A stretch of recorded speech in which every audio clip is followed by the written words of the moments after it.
નમસ્કાર મિત્રો, મારી યુટ્યુબ ચેનલમાં ફરી એકવાર આપનું હૃદયપૂર્વક સ્વાગત છે।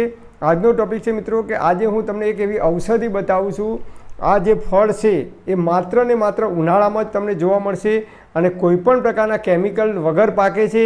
આના ઉપર કોઈપણ રાસાયણિક દવાઓનો છંટકાવ કરવામાં આવતો નથી, કુદરતી રીતે પાકે છે। અને આ ફળ ખાવાથી જે લોકોને B12ની ઉણપ આવે છે એમને B12ની ઉણપ નહીં આવે, કેલ્શિયમની ઉણપ નહીં આવે।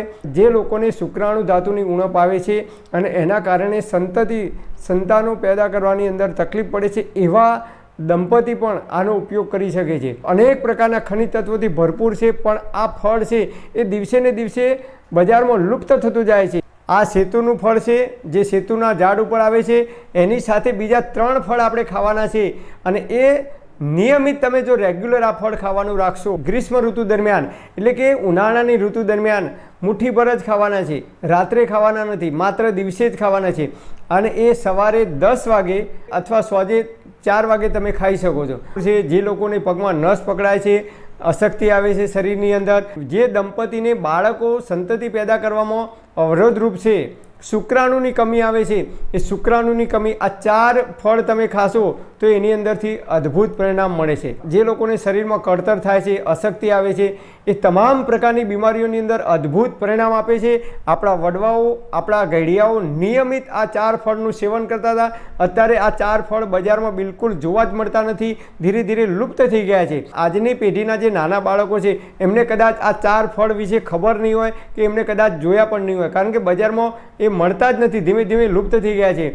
તો નંબર 1 સેતુના ફળ ખાટા મીઠા લાગશે। ઉનાળાની ગરમીની અંદર શરીરમાં ગરમી નીકળે છે, ચામડીના રોગ થાય છે, પિત્ત વધે છે, કોઠાની ગરમી નીકળે છે, તજા ગરમી નીકળે છે, પગના તળિયામાં બળતરા થાય છે, આંખોમાં બળતરા થાય છે, પેશાબમાં બળતરા થાય છે, એસિડિટી થાય છે, હાઇપર એસિડિટી થાય છે, શરીરમાં અશક્તિ આવે છે, પગમાં નસ પકડાય છે, B12ની કમી આવે છે, કેલ્શિયમની ઉણપ આવે છે, તમામ પ્રકારના વિટામિન્સથી ભરપૂર છે। તો નંબર 1 સેતુનું ફળ એ મુઠ્ઠીમાં આવે એટલું જ ખાવાનું છે, વધારે ખાવાનું નથી, રાત્રે ખાવાનું નથી। નંબર 2 રાયણ। બજારની અંદર અત્યારે રાયણ પણ આવતી નથી। ગામડામાં રાયણો હોય, રાયણનું જે મોટું વૃક્ષ આવે છે એના ઉપર રાયણ જોવા મળે છે, પીળા કલરની રાયણ આવે છે।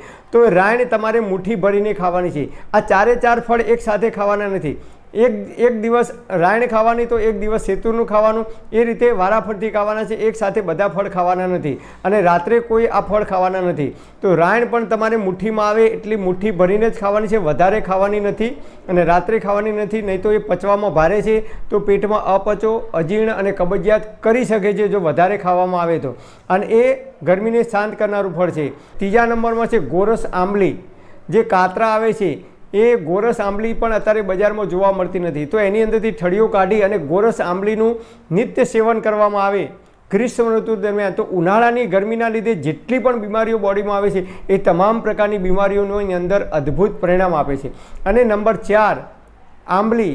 જે આંબલી ઉપર કાતરા આવે છે, બહેનોને સૌથી વધારે ભાવે છે આંબલી, જે ખાટી હોય છે। એક ટુકડો જ લેવાનો છે આંબલીનો, જે કાતરા આવે છે એ એક ટુકડો જ ખાવાનો છે, વધારે ખાવાનું નથી અને નિયમિત ખાવાનું છે। તો રોજે રોજ અલગ અલગ ફળ ખાવાના છે, એક સાથે બધા ફળ ખાવાના નથી। આજે આંબલી ખાધી તો બીજા દિવસે ગોરસ આંબલી ખાઈ શકો, ત્રીજા દિવસે રાયણનો ઉપયોગ કરી શકો, ચોથા દિવસે સેતુના ફળ, એમ તમે રોજ અલગ અલગ ફળ ખાઈ શકો છો। મુઠ્ઠીમાં આવે એટલા વધારે ખાવાના નથી। તમને વધારે ખાટી લાગતી હોય તો એની ચટણી બનાવીને તમે ખાઈ શકો છો।